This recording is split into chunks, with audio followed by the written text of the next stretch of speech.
Buenos días, somos Capilla Calvario, Iglesia del Camino, nuevamente en otro estudio más en este domingo. Estamos estudiando en el libro de los Hechos. Gracias por acompañarnos de nuevo, ustedes que nos ven más allá de las fronteras, gracias a los que nos ven desde San Antonio, Texas, de California, del norte y sur de California, y sean bienvenidos nuevamente. Y si me paso a algún lugar, pues déganos saber que nos ven en otros lugares, que nos ven en otros países también, hágalos saber y acompáñenos. Ojalá tengan su Biblia con ustedes para poder que estudien con nosotros la palabra de Dios. Como siempre la hacemos de una manera metódica, estudiando capítulo por capítulo, versículo por versículo, y seguimos en nuestro estudio estudiando la maravillosa palabra de Dios en el libro de los Hechos. Hoy vamos a empezar el capítulo 13 de aquí del libro de los Hechos, los primeros 12 versículos. Y antes que nada, por favor,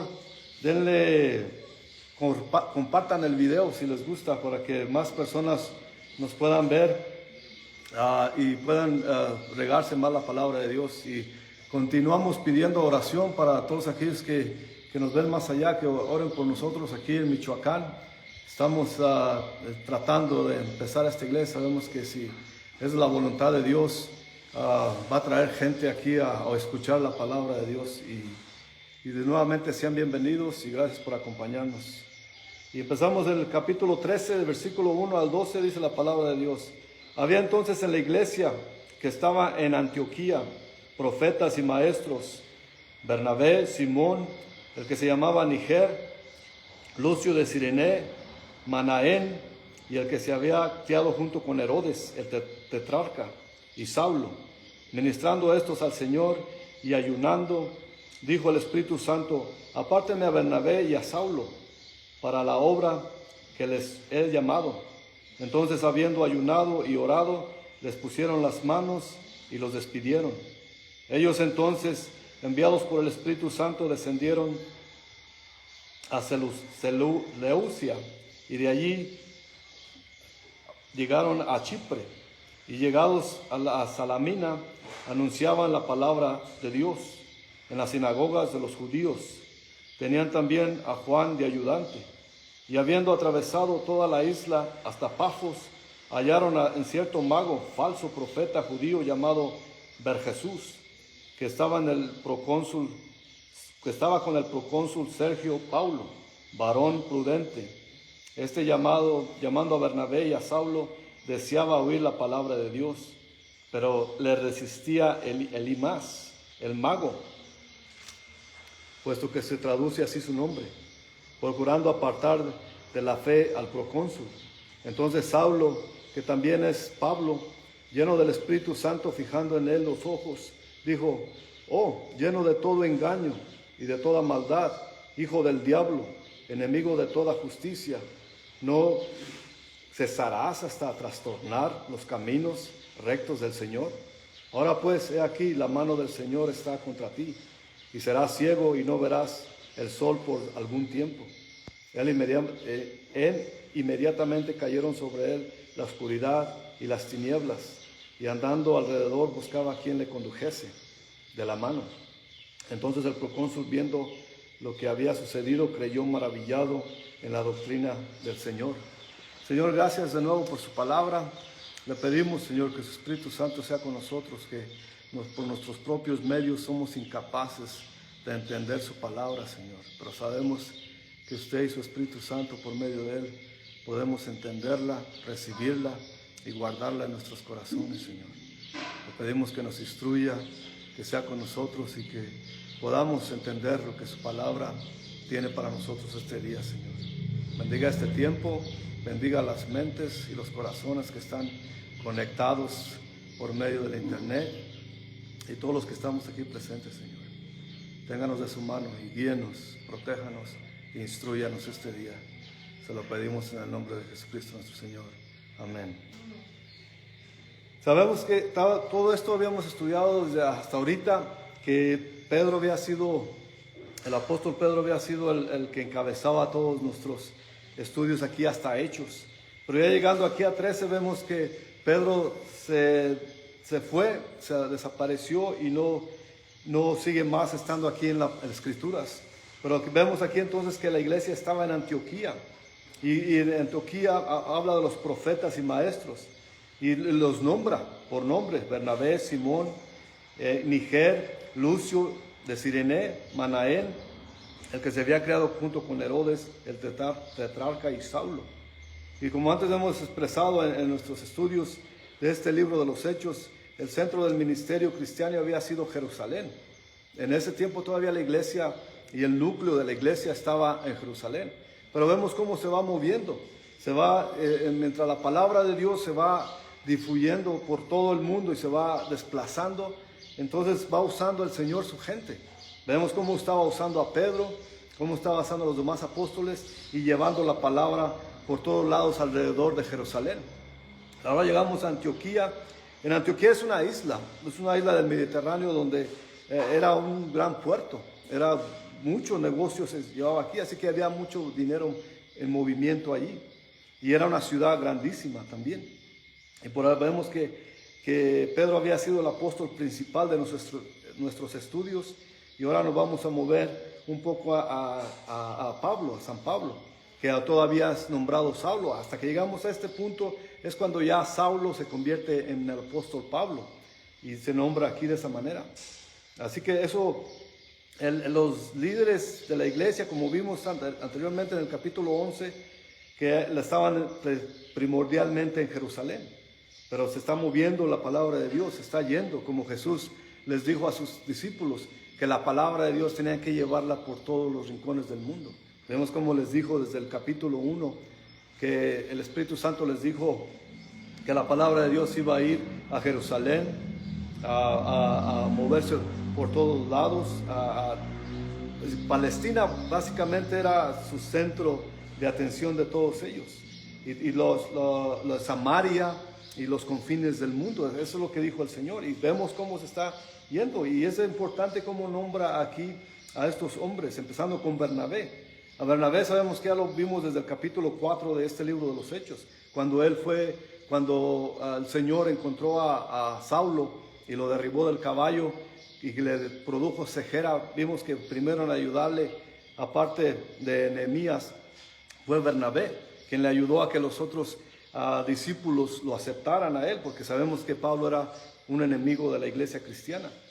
Y de ahí vemos que Bernabé, que su nombre quiere decir hijo de consolación, y vemos cómo sigue sirviendo al Señor de esa manera. Conocemos también que desde el capítulo 4 ha sido muy activo este Bernabé. Y también menciona a Simón, que le decían el Niger. Niger básicamente quiere decir negro, y por eso la palabra ofensiva que se ha usado hoy en día para los negros, sobre todo en Estados Unidos, que les dicen nigger, es por esta palabra que se usa así, pero en el principio no era ofensiva, lo que significa es simplemente negro. Pero mientras el transcurso, la discriminación y todo eso, la gente ha llevado eso a que sea una palabra ofensiva para la raza negra. Bueno, pero nos da a saber que este era un hombre africano también, del continente africano.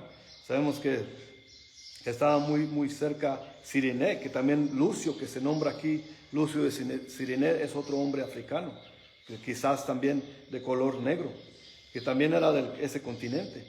Y así que, según los eruditos, este hombre Lucio, que se menciona aquí, era uno de los fundadores de la iglesia de Antioquía, de la iglesia cristiana en Manaén. Así vemos todo esto que se está llevando a cabo para educarnos en que la iglesia cristiana de Cristo, como se sabe, como se conoce, no se fundó en Roma. Vemos cómo estaba fundada primero en Jerusalén, luego en Antioquía. En Roma después se fundó lo que se llama la católica, pero eso ya fue por medio cuando empezaron a los obispos a darse títulos ellos solos, que de papa y todo ese rollo. Pero eso fue invención del hombre para darle autoridad, porque como sabemos, las autoridades del papa eran muy cerca, tenían mucha influencia con la gente, y así que ellos manejaban hacia la gente para escoger hasta los mismos gobernantes.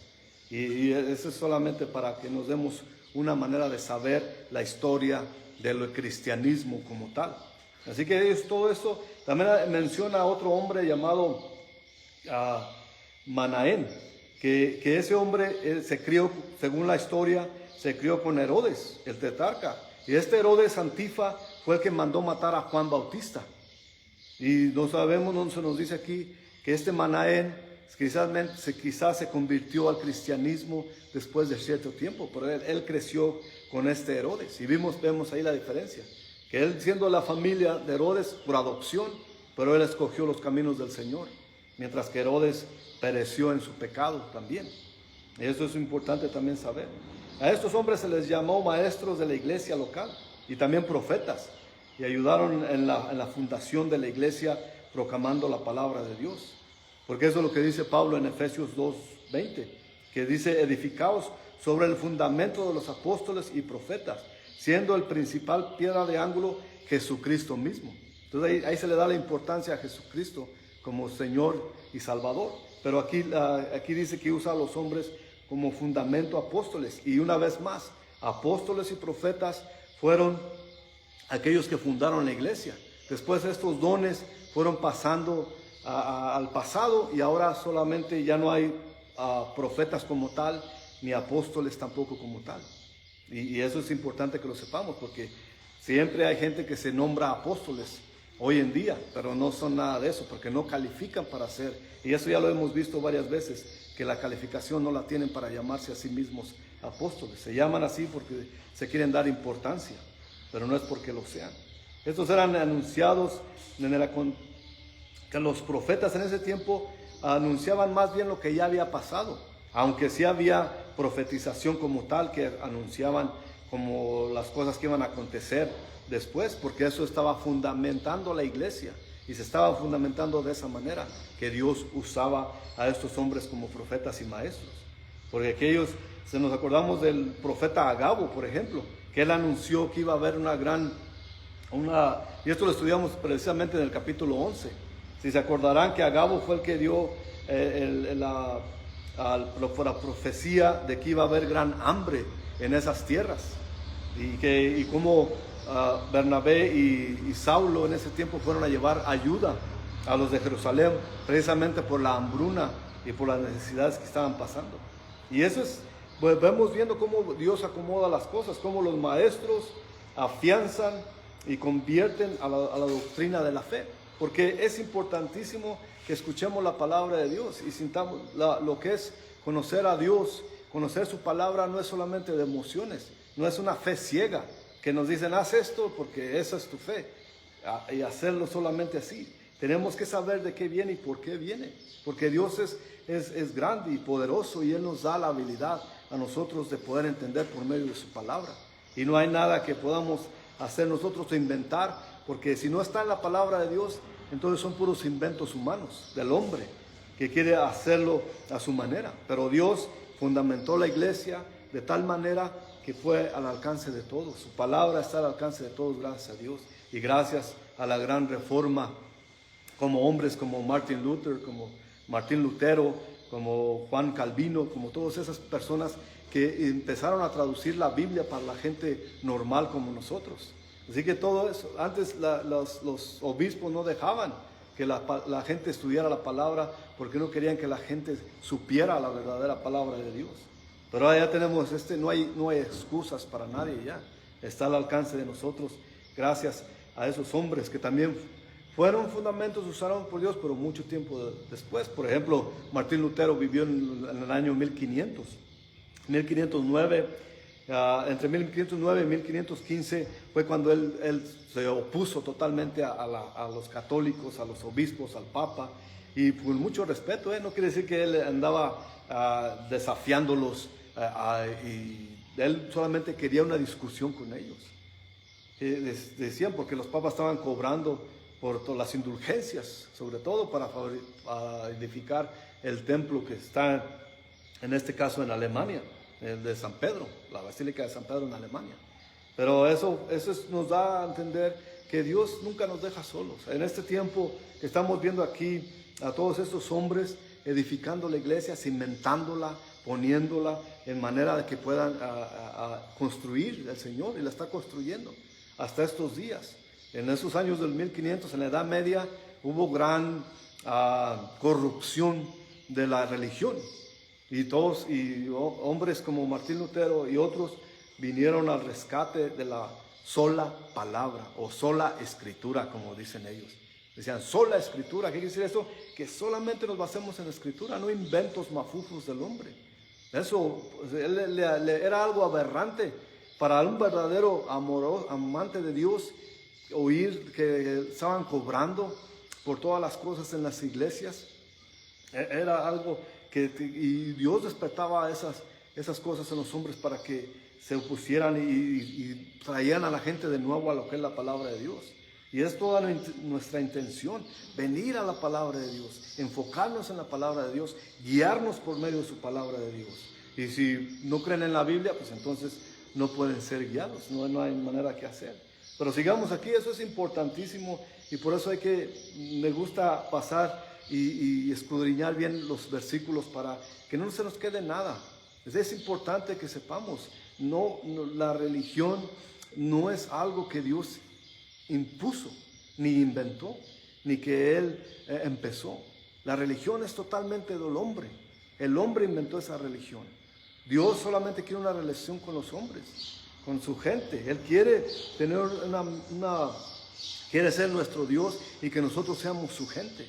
Y Él nos dio todos los vínculos, todo el material necesario para que llegamos a conocerlo de esa manera. Venimos aquí al versículo 2, diciendo, ministrando estos al Señor, ayunando, dijo el Espíritu Santo, apartadme a Bernabé y a Saulo para la obra a que los he llamado. Es importantísimo, el mismo Espíritu Santo los llamó, Dios mismo los llamó. Pero es algo importante que también mientras estaba estudiando esta parte, este versículo en particular, dice aquí, ministrando estos al Señor. Ministrando al Señor, como ellos le estaban ministrando a Dios, le estaban ministrando a Jesús. Lo que quiere decir es esta frase, que ponían en práctica los talentos que el Señor les dio, que se los otorgó Él, y que están sirviendo a Dios, instruyendo a los demás. Eso es lo que quiere decir. Así que todo lo que hacemos en el nombre de Dios es ministrando al Señor. Lo hacemos porque queremos servirle a Él. Eso es lo que están haciendo estos hombres, sirviéndole al Señor. Y no es que aquí ellos digan, yo te ministro, Señor. Es ministrando a los demás, sirviéndole a Dios. Así servimos a Dios, los cristianos.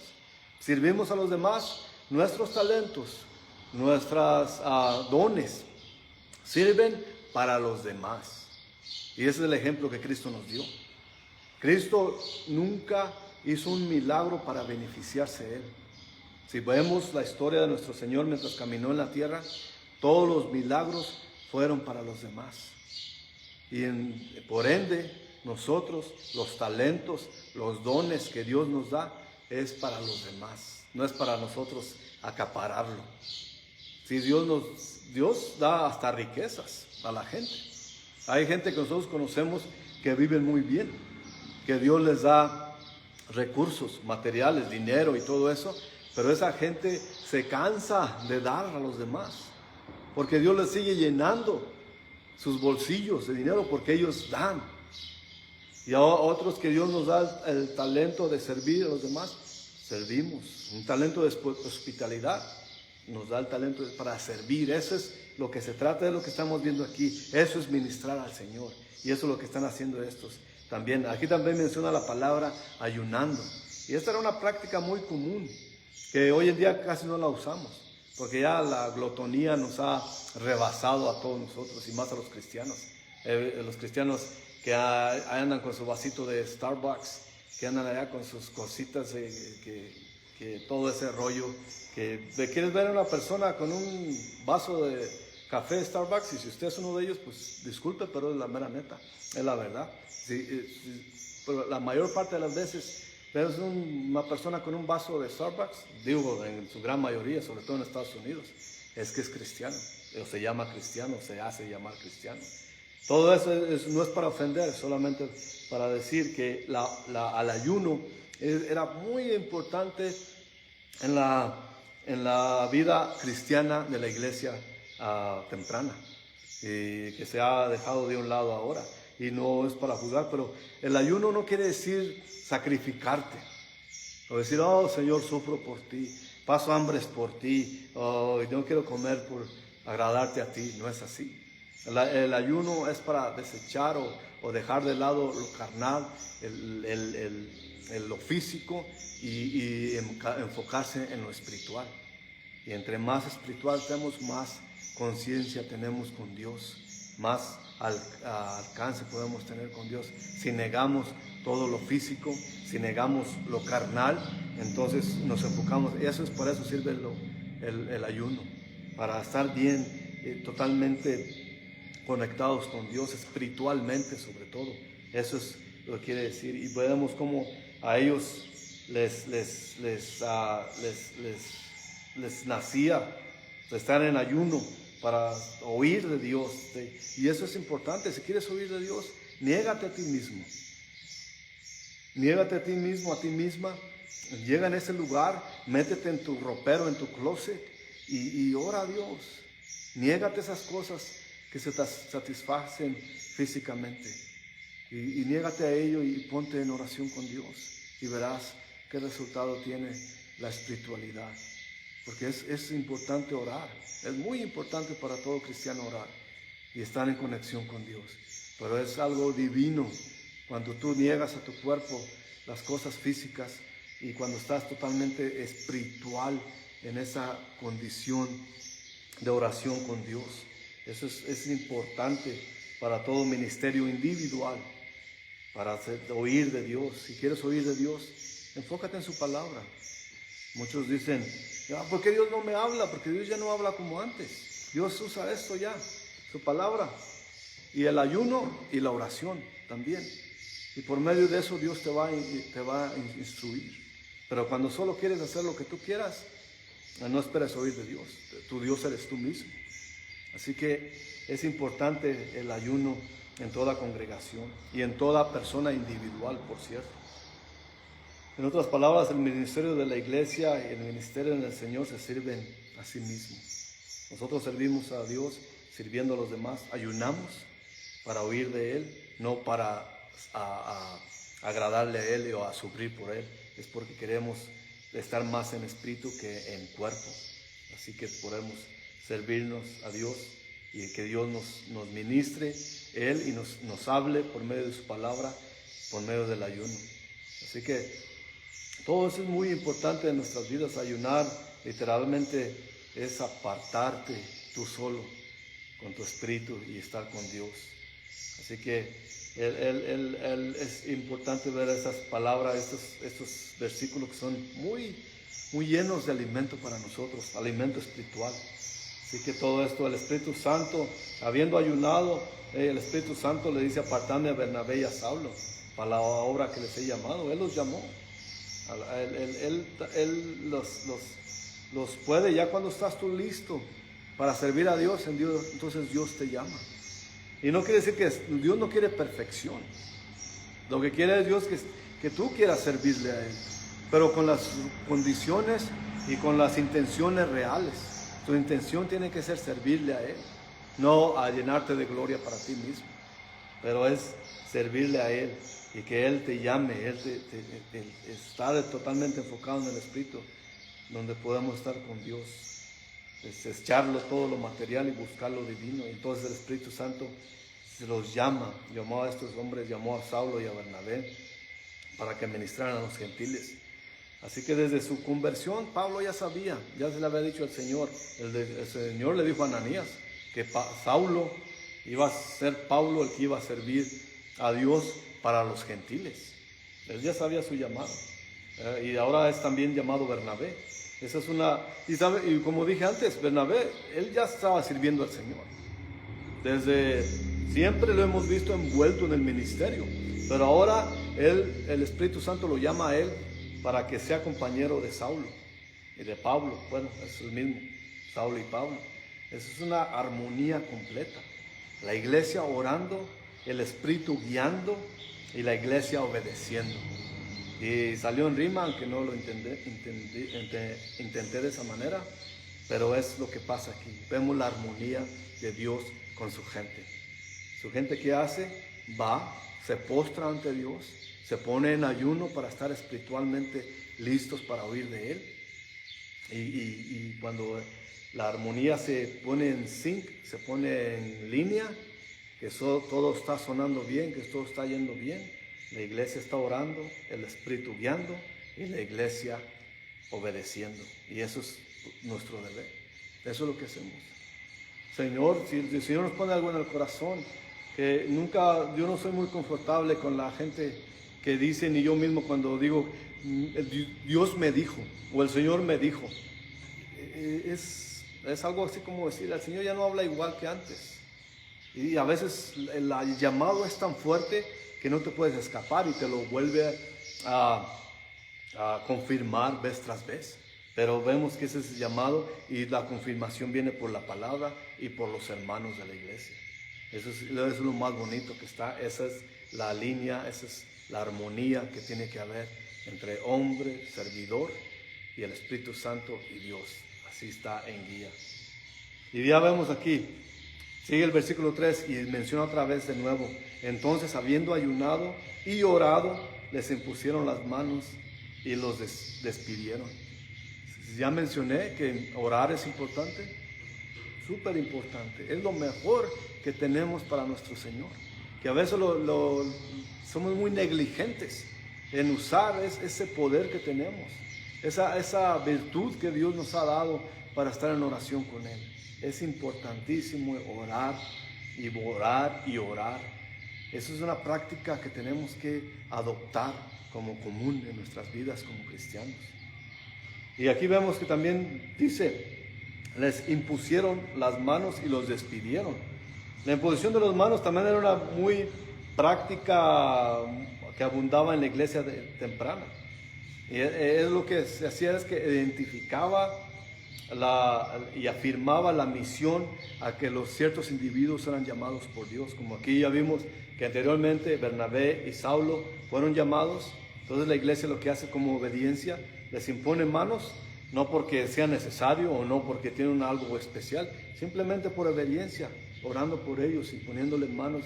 Y solamente es como una promesa, decir, estaremos orando por ustedes, porque vaya y vamos a ver nuestro transcurso de este libro de los Hechos, cómo le va a ir a Pablo, y que vaya que va a necesitar oración. Y eso es importantísimo, que la iglesia ponga manos. Como por ejemplo nosotros viviendo en San Antonio, Texas, el Señor nos llamó al ministerio. Y cuando el Señor nos llamó, jamás pensábamos que nos íbamos a venir a ministrar a México. Pero el Señor una vez nos puso el corazón de venir, y eso nos lo confirmó varias veces. Por eso hablo por experiencia, porque el Señor nos hizo saber que vendríamos a este lugar a ministrar su palabra, y nos lo confirmó durante 5 años.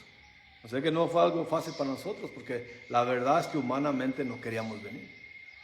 Queríamos venir a visitar, a vacaciones, a disfrutar de todas las cosas buenas que hay aquí, pero no queríamos venir a vivir aquí. Pero el Señor nos mandó, aquí estamos. El pastor principal de nuestra iglesia nos impuso las manos junto con los ancianos de la iglesia, y aquí estamos.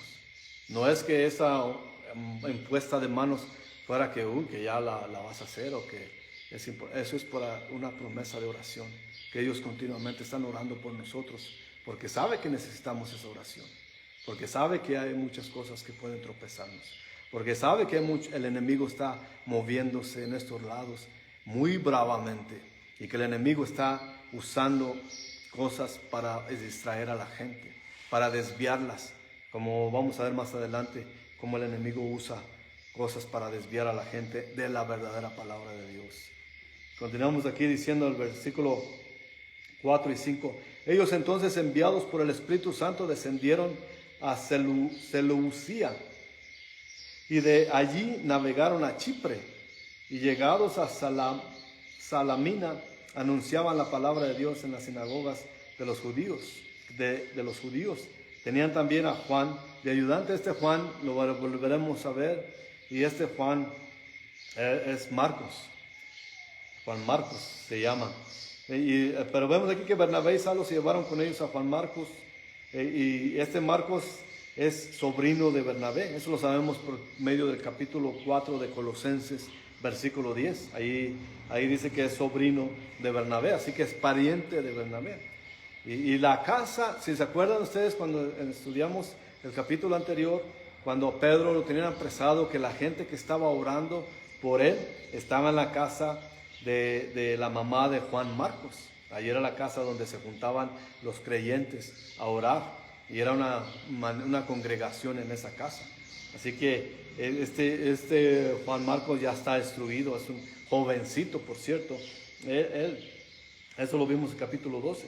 Es muy probable también que fue el apóstol Pedro a quien guió a Juan Marcos al Evangelio, y fue salvo por el ministerio de Pedro, porque vemos que estaban orando por Pedro.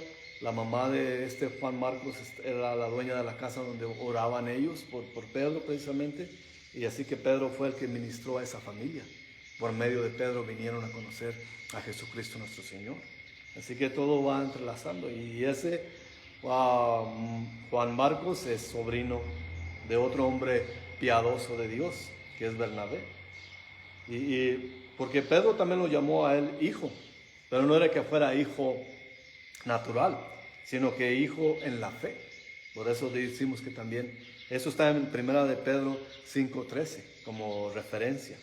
Él les llama hijo a ese Marcos, porque pues sabemos que ya estaba en los caminos del Señor.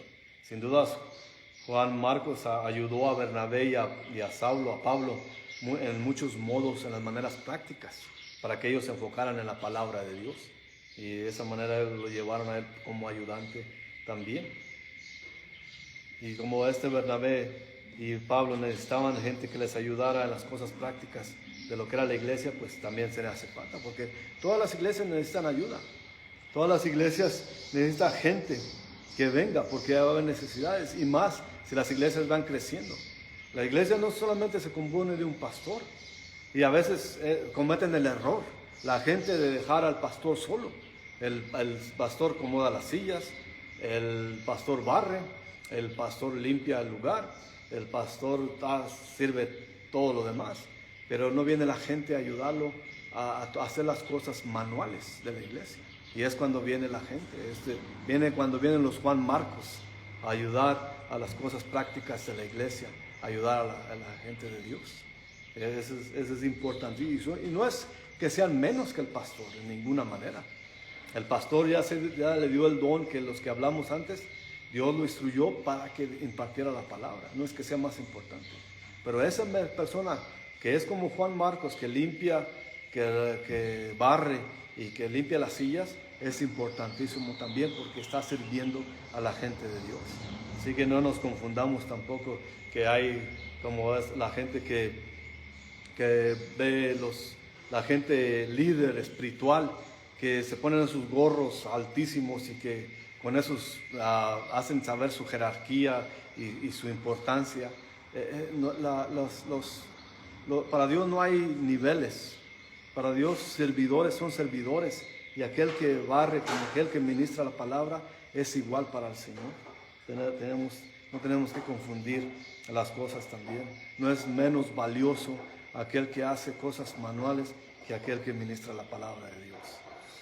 Y continuando en el versículo 6 hasta el 8 dice: y habiendo atravesado toda la isla hasta Pafos, hallaron a cierto mago falso, profeta judío llamado Jesús, que estaba con el procónsul Sergio Paulo, varón prudente. Llamando a Bernabé y a Saulo, deseaba oír la palabra de Dios, pero les resistía Elimas, el mago, pues así se traduce su nombre, procurando apartar la fe del procónsul. Sé que el procónsul estaba interesado en oír la palabra de Dios. Y Pafos era la capital de Chipre, era como la ciudad más grande de esa isla de Chipre. Y el oficial era un oficial romano establecido por el gobierno romano, que quiere decir que era un gentil.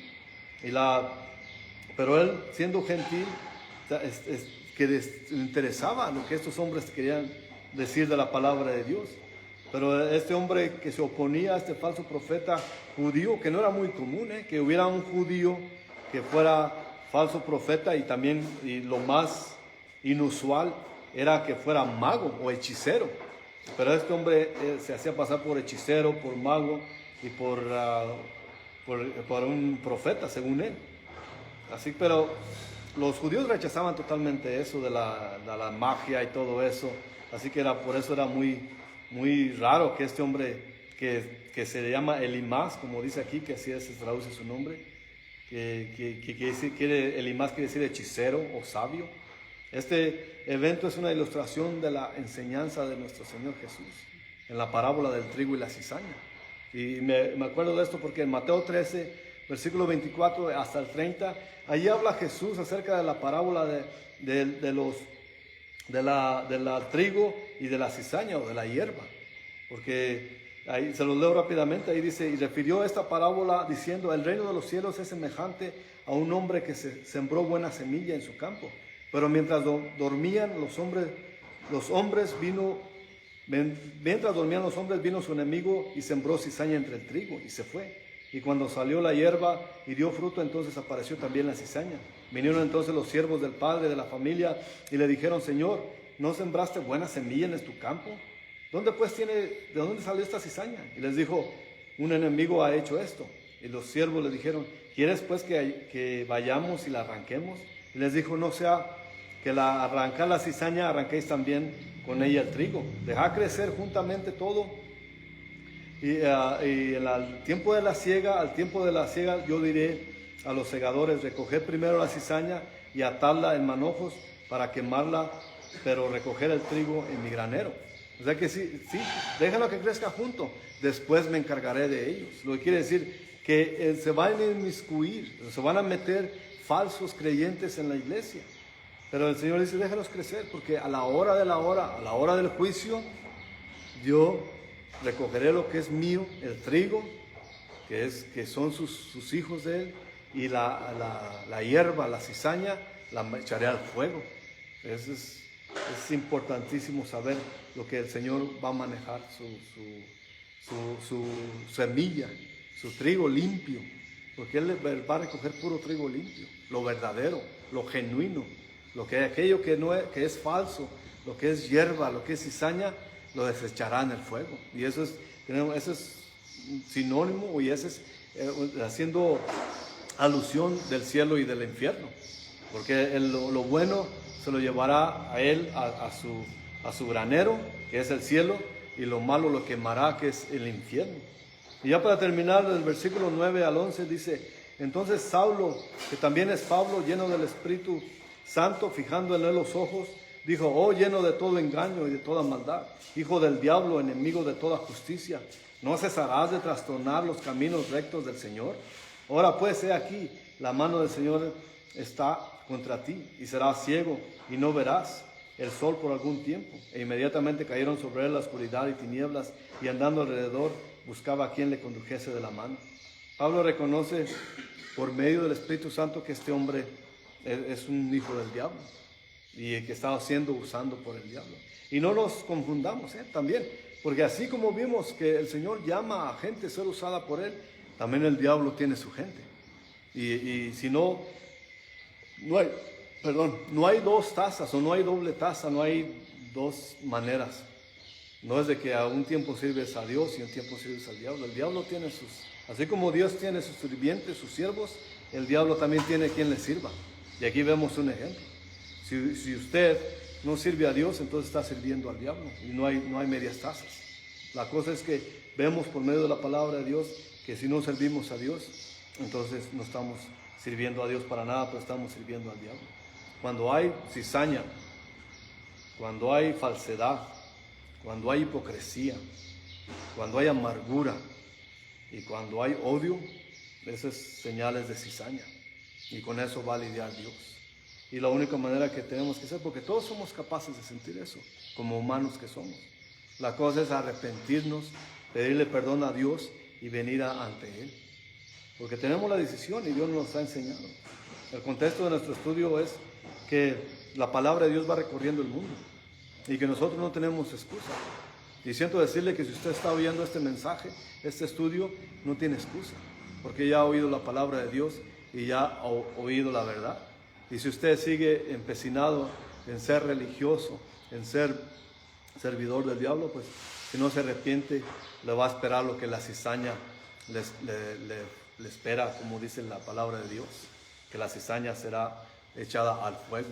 De esa manera, pero tenemos que tener, y no confundamos a veces, porque Pedro en su segunda epístola, capítulo 2, en la segunda de Pedro, perdón, capítulo 3, versículo 9 dice: el Señor no tarda su promesa, según algunos le tienen por tardanza, sino que es paciente para con nosotros, no queriendo que ninguno perezca, sino que todos procedan al arrepentimiento. Lo que en pocas palabras lo que está diciendo Pedro aquí, el Señor no está dejando pasar tu pecado. El Señor no está tardando en castigarte, lo que está esperando es que te arrepientas, es misericordioso, es paciente para que vengas al arrepentimiento y vengas a Él. Te arrepientas de tu pecado y vengas a Dios. Eso es lo que quiere decir Pedro aquí. Pero vemos aquí que al ver esto, el versículo 12 nos dice: entonces el procónsul, viendo lo que había sucedido, creyó maravillado de la doctrina del Señor. O sea que creyó. Este hombre era un gentil, un gobernante romano. Su nombre es italiano. Él a lo contrario, porque vimos otro oficial romano, Cornelio, si se acuerdan.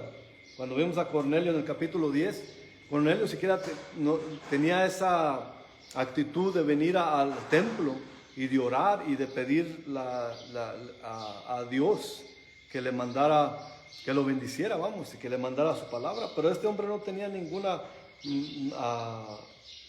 con anterioridad, no tenía ninguna manera de que fuera un hombre piadoso ni temeroso de Dios.